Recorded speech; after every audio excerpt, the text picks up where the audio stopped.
Hi y'all, this is a bit of a different setup I feel like than what we usually have, but we're just gonna test it out and see if it works. Welcome to my 25 books for 2025. I think I made this same video this last year for 2024 where I picked 24 24 books that I hopefully want to read before the year is over. And I actually did look back on the video and I read most of the books, so hopefully it's the same vibe this year and I can knock some of these out off of my TBR because some of them have been on here for a very long time. So let's just get right into it. Is it ASMR-y?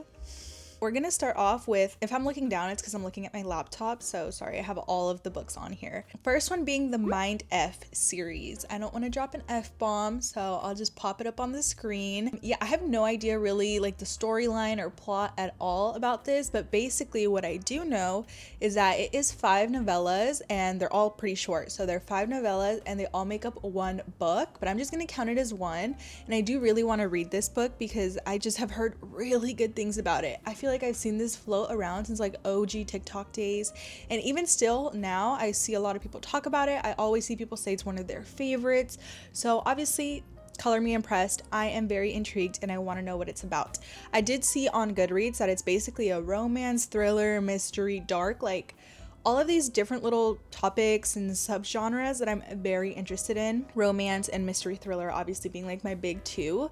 So yeah, definitely want to read this year, hopefully, and see what that's like. Next up is another series. So this is gonna, oh, I just realized this is a series consisting of 7 books and I still did 25. So I don't know how this is gonna work out, but bear with me. I want to read the Harry Potter series. So I had actually planned on reading it this year around the holidays, you know, fall, winter time, because I feel like those are the vibes that I get from the series, but I didn't end up reading it, so it's still on my TBR. I just want to see what the hype is about. I remember when I was younger, I maybe went to like a movie or two when it came out in the movie theater, but since then I have not read a book, I have not seen a movie, so I just want to finally kind of not get it over with, but just finally know everything about the series because it's pop culture. Everybody knows what it is and I don't, so I feel a little bit of FOMO and I want to find out. So hopefully maybe later this year I will be reading the Harry Potter series. Let me know. I mean, obviously I was gonna say let me know if it's worth it, but obviously it's so popular. Obviously people are gonna say it's worth it. I will say I will either borrow it from the library or borrow it from a friend because I will not be buying them new. Next up is Atmosphere, a Love Story by Taylor Jenkins Reid. This is going to be Taylor Jenkins Reid new release for 2025 and I am so excited. She is probably one of my top 2 favorite authors. Everything she writes I love.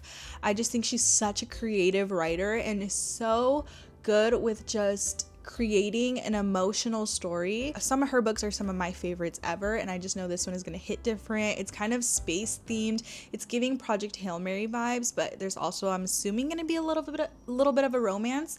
Honestly, not even too sure, but everything she writes is gold, so obviously this is really high on my TBR. I can't believe I hadn't mentioned this in any of my Bookmas videos. I think I just completely forgot, but don't worry, it's on here now and I definitely want to read it. Next up, Promise Me Sunshine by Cara Bastone. I read her book Ready or Not last year in 2024 early because I actually got an ARC from NetGalley because I just love the cover. I requested it, got it, read it, really enjoyed it. It was such a sentimental romance, and so this time around they actually reached out to me and asked me if I wanted to read the new book coming out, and I said of course. So I actually already have the ARC. I haven't started it, but I think this is gonna definitely be maybe one that I read in February around Valentine's Day because of course it is a romance. The cover is chef's kiss. I really don't even know anything about it, but the cover, I will read it because of the cover. Next up, It's a Love Story by Annabelle Monaghan. Now, honestly, I haven't read any of her books, but I've seen her be talked about a lot. Yeah, she's kind of one of those breakout authors that I want to read. I haven't read anything by her, and I've just heard so many people rave about her, so many people rave about her work. So obviously that makes me really interested and intrigued, and I definitely want to check her out and see what her writing is like. This is going to be her new release, so I think it'll be interesting going into her brand new book, and if I really enjoy that, then I'll probably read some of her backlist. But new author spotlight for me because I really think I'm going to enjoy her books. Great Big Beautiful Life by Emily Henry. That's a given. I've read anything and everything she's ever written, so of course, actually besides like maybe one book, but besides that, she's one of my favorite authors as well. I think I definitely want to go back and reread some of her books because I feel like when I first read them, they just didn't hit as good. But now I feel like if I went back, I would be absolutely obsessed with Book Lovers being probably the one at the top of my list that I want to reread. But regardless, this one's also about like writers. So I think anything in the literary realm, I want to read. I want to absorb that information. I just love reading about the book world. Say You'll Remember Me by Abby Jimenez. Of course, it's Queen Abby Jimenez. She's also probably top 3 favorite authors for me. So of course I have to read this book. This is, I believe, part of the Part of Your World series, and I've only read Part of Your World. So I'm planning on reading Just for the Summer and Say You'll Remember Me together, or not together, but maybe back to back once this new release comes out. Again, the cover, beautiful. And I just know Abby Jimenez always comes through with the very emotional, but really, really believable and what's the word that I'm thinking of? Convincing romances. Next up, Just for the Summer. Oh, Just for the Summer by Abby Jimenez. I have it on my list, but like I mentioned, I didn't read that this year. I think it's her last book of her the last book of hers that I have not read yet. So of course, I also have it on my TBR for 2025. Next up, The Crash by Frida McFadden. Frida McFadden has quickly become not one of my favorite authors, but kind of one of my dependable authors. When I need something quick, fast-paced, entertaining, I'm gonna be picking up one of her books. And this one sounds really interesting. I guess this woman is pregnant, she's driving, she crashes, and she's kind of stranded in like a blizzard somewhere, so she goes to like the first place she can find, and it's like a happy, welcoming couple until they're not, basically. So that just sounds really interesting, and again, I can kind of count on her for being something that's going to entertain me. I have heard lots of criticisms of her work, people saying that like her writing is just not the best, and I will probably agree. I don't really reach for her books because of that though. I like the short sentences, I like the short chapters. Again, it just keeps me entertained, and sometimes I personally want that. Next up, This Book Will Bury Me by Ashley Winstead. I talked about this book in one of my other videos, but this is a mystery thriller, and I've read another book by this author, so basically that's what makes me want to read this one. Again, the cover is really interesting, and I think it's about 3 girls who like die at their college, and this one woman is kind of trying to figure out what happened to them, which she kind of has a book by this similar type of plot line that I have read. It's called The Last Housewife, and that one is her best friend ends up she dies by suicide on her college campus, and so she tries to figure out what happened there. And that book, like, it took me for a wild ride. Like, you never ever would have expected what happened. So obviously I'm in for another ride, and I want to pick this book up in 2025. Next up, Onyx Storm by Rebecca Yarros. This is part of the Empyrean series. Iron Flame, Fourth Wing, you know what I'm talking about. I read Fourth Wing, and currently Onyx Storm is on my TBR, so not Onyx Storm, what's it called? Iron Flame is on my TBR. I read Fourth Wing, and now Iron Flame is on my TBR, so hopefully I can get that knocked out and start Onyx Storm. But I mean, Iron Flame is a little big and intimidating, so we'll see. But maybe this might take me all year. Onyx Storm does come out in January. Am I gonna read it in January? 0% chance, honestly, I'll be honest. So probably sometime this year, hopefully I'll be all caught up in this series. It's a fantasy romance series, which I'm very much dipping my toe into the genre, and I'm really liking it. So I'm hoping this does not disappoint, because I'm going to be sad that one of the first like romantasy series that I read, I'm not a fan of. So fingers crossed. Deep End, Allie Hazelwood. Allie Hazelwood, another very dependable, very reliable author. Her romances are usually STEM-based. Now, I don't think this one is. I think this one might be more of a sports romance, which will be really interesting. But again, I'm not 100% sure, so don't believe me.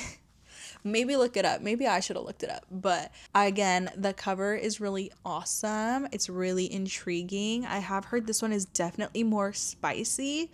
So I'm very interested, because I feel like her books generally already have a lot of spice. The last book that I read by Allie Hazelwood, Not in Love, was actually categorized as more an erotica than a rom-com. Honestly, I feel like all of her books have a decent amount of spice. So I think it'll be interesting just to compare this one with all of the other books that I have read by her. It's pretty much an auto-buy author for me, because I really enjoy all the books that she writes. Next up, The Women by Kristen Hanna. This book I've been putting off, but I'm so excited to read it. I feel like I just don't, I feel like I like having it on my TBR, so I always have it to look forward to once I read it. Obviously, I won't have a new Kristen Hanna new release, so I think for those reasons I haven't read it, but I think it's pretty much a given that I will be reading it this year. It is about the Vietnam War, and of course, Kristen Hanna does an amazing job of writing women-led stories, and so I'm very interested in seeing what she has to say for this book, for this era, what the character is going to go through. All of her books are phenomenal, so obviously I feel like I'm gonna love it, but definitely I think I'm going to read this one soon. Next up is Daydream by Hannah Grace. Now, this is the last book in the Maple Hill series for now. I don't know actually if it's going to be a continued series or if it's going to end as a trilogy. Not 100% sure, but I haven't read this book. I am very much looking forward to it. It will definitely be read in 2025 because I love me some Hannah Grace. I think her books are great. They're college romances with some spice. And honestly, I'm a really big fan of her male main characters. I feel like her male main characters are very well crafted. They're very well rounded. Russ from Wildfire is one of my favorite MMCs in any book ever. I think he's so adorable. He was very vulnerable, an amazing communicator, just a walking green flag and something you would want in your romance or like your partner, something you look for. So he was very believable as a character, and obviously it made the romance just that much more convincing because I could see myself falling in love with Russ. So obviously, big fan of Hannah Grace. I'll be reading this book soon. Number 15 is The Wedding People. Now this book I cannot wait to read. It's on my Christmas list. I'm pre-filming this before Christmas, so we'll see if I got it. If I didn't, I'm still gonna go out and buy it because I'm a really big fan of this book. I haven't read it, but the reason I say that is because I love the cover, but I've also heard really good things about it. I've been personally recommended it many times by like one of my friends, so obviously like I have to read it. And I also think I'm just gonna agree with it. The topics that are discussed just sound really interesting. Again, I'm more of an emotional reader. I like when my books kind of go to that next step, and this one I've heard does. It also won, I think, the best fiction for the Goodreads like 2024 challenge or results, so obviously I feel like people loved it. I'm gonna love it. I'm excited to see what I'll think about it. Number 16, A Love Song for Ricky Wilde. Now, I wanted to really read this in 2024. It might have been in my 24 for 2024 list.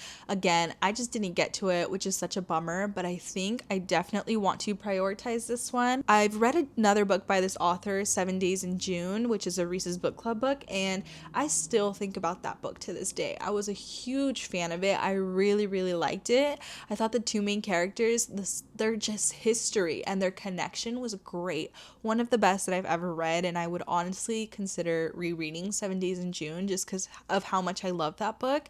I don't even know what I rated it at the time. Probably not 5 stars, but looking back, I would probably rate it 5 stars just because I always think about that book and I definitely recommend it. So this author released this book in 2024.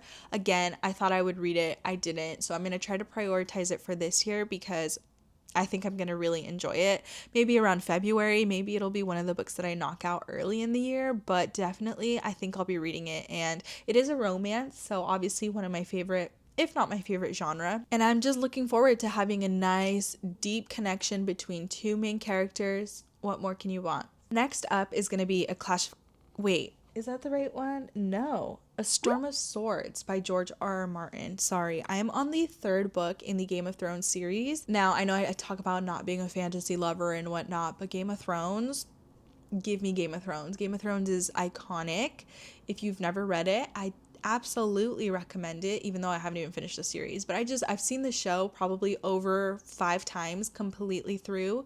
One of my favorite TV shows ever. It is just so good. The world building, the just decisions that George R.R. Martin makes for his characters, like he does not give a shit if you are a main character. Like you are up for grabs. You are up for death. Like he does not care. And I like that. I like when authors are bold and they make these decisions that are going to make you love them or could literally equally make you hate them.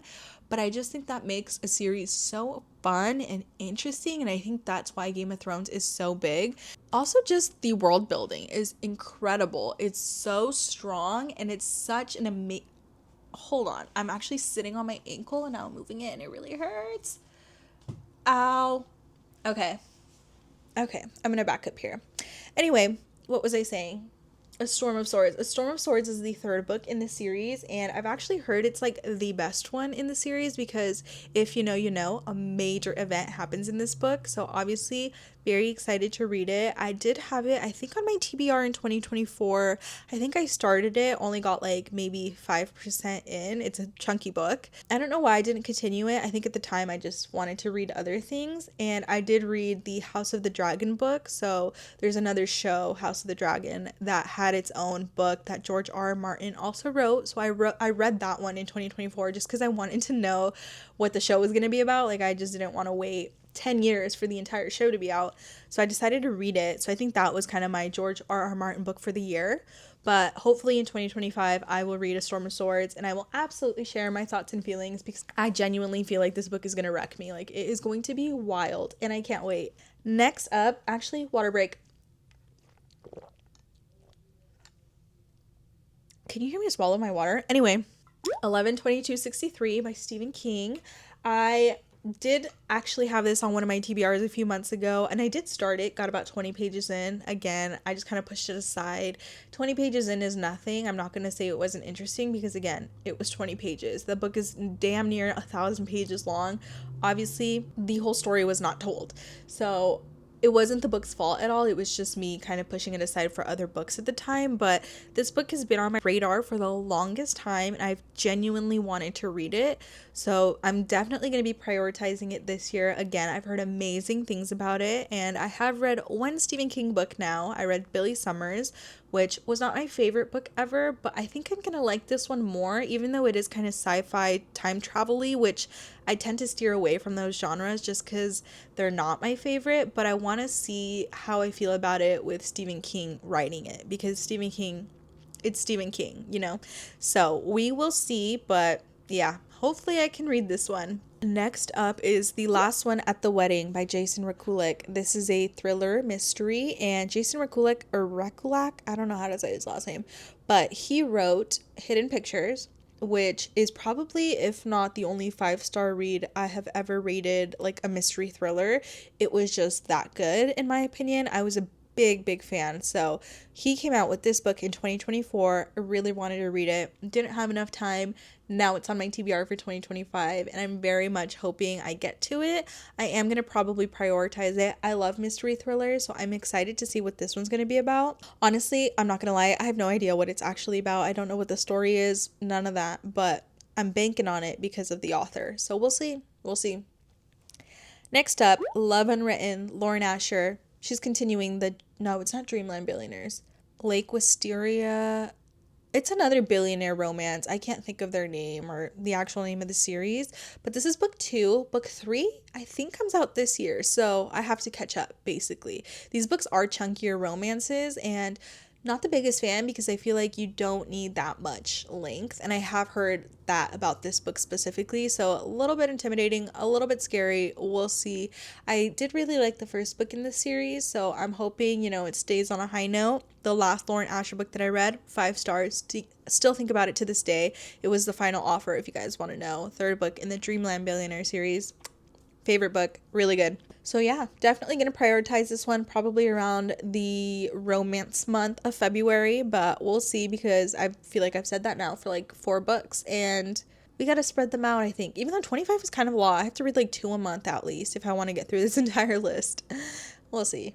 Beartown, Frederick Bachman. Yeah, I've heard lots of great things about this book. I've heard lots of great things about Frederick Bachman in general. This book, I think, is, I don't know, everything I've heard about it, I just want to read it so bad. I don't know why I haven't. I feel like I owned it at one point and then I gave it away because I was like, I don't need it. Like, I'm probably not going to read it. Silly me, because now I want to read it and I don't own it. So I'll probably be checking it out from the library or buying it. We'll see. But this one I've heard is about like hockey. It's about hockey in like a small town. Hockeys are everything, and then something really tragic happens to like the team. That's kind of the gist of what I've gathered, but we'll see. Definitely want to read this one soon. The Overstory, honestly, I added this to the list because I've owned it for like over 2 years. I have put it on my TBR a couple of times now. Haven't even read a single word, and I think this is a former like Pulitzer Prize winner, so obviously it's good, right? And I've just heard it's about trees, nature, the environment, like it just gives good vibes. So yeah, I just kind of want to see what it's about. That's why I put it on this list. Next up, Reckless by Lauren Roberts. This is part of her Powerless trilogy, the final book, and this one comes out this year and I'm all caught up. I'm just waiting for this book. Actually, that's a lie. Wait, I'm lying. Oh, okay, no, I see what I did. Reckless is the second book in the trilogy. I'm waiting for the third book to come out, so I have to read Reckless before I get to the third book. You get the gist? So, yeah, I want to be caught up in the series. I was a big fan of Powerless. It was decent. I mean, it was good. I'm not going to lie. It was fun. It was adventurous. So, I want to continue the series, basically. Okay, down to our last two. Number 24 is Assistant to the Villain, which is like a fantasy, but I've heard it's really humorous, very, very funny, and it kind of has just a sort of outrageous plotline of literally we're following an assistant to a villain. So that just sounds really interesting, and I've just seen some reviews from people and it really piqued my interest. Again, not a big fan of the fantasy genre, but this one just sounds really cool, and I like the bridge of it having like a big humor aspect, so I added it to my list. Last but not least, Razorblade Tears. I've had this book for a couple years now. Again, have heard phenomenal things. I'm absolutely prioritizing this, like probably top 5 on this entire list, just because I don't know what's taken me so long, honestly. I think I will say I haven't picked it for any of my monthly TBRs because it like hasn't fit any of the prompts, I think. So obviously like I pick ones that fit the prompts and I read those. So I haven't really had a chance to read this one, but hopefully I pick a prompt that this one will work for, and I will pick this one and I will read it because I really want to, and it sounds really interesting, and this video is long enough. So thank you guys for listening and sitting here with me and chilling while I recap kind of the 25 books that I want to read this year. Hopefully you guys should share some books that you guys also want to read and we can see if we have any in common. But thank you so much for watching. I'll catch you in the next video, and bye. Oh my gosh, I almost dropped my laptop. Great.